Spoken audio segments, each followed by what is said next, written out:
السلام علیکم ورحمۃ اللہ وبرکاتہ۔ محترم سامعین و ناظرین، وطر پڑھنے کے بعد عشاء کی نماز دہرانے کی صورت میں وطر کا حکم۔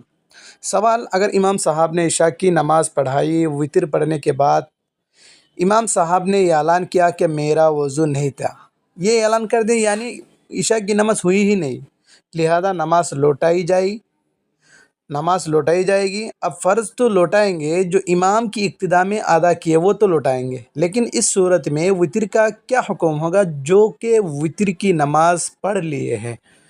محترم سامعین و ناظرین، ترتیب یہ ہے کہ وطر بعد میں پڑھی جائے اور عشاء کی نماز پہلے پڑھی جائے۔ اب وطر پڑھ لی، عشاء کے بعد پھر نماز دہرانی پڑی عشاء کی نماز، اب کیا کریں گے؟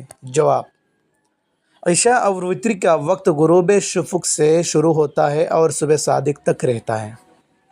البتہ وطر کو عشاء سے پہلے اس لیے نہیں پڑھا جاتا کہ عشاء اور وطر میں ترتیب واجب ہے، اس لیے نہیں کہ وطر کا وقت عشاء کے بعد شروع ہوتا ہے۔ عشاء کے بعد وطر کا وقت شروع نہیں ہوتا، یہ ترتیب کی وجہ سے پڑھی جاتی ہے۔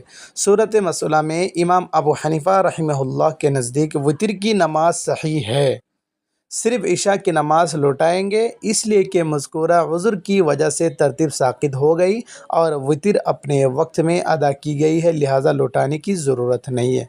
فتویٰ ہندیہ میں اسی طرح مسئلہ مذکور ہے۔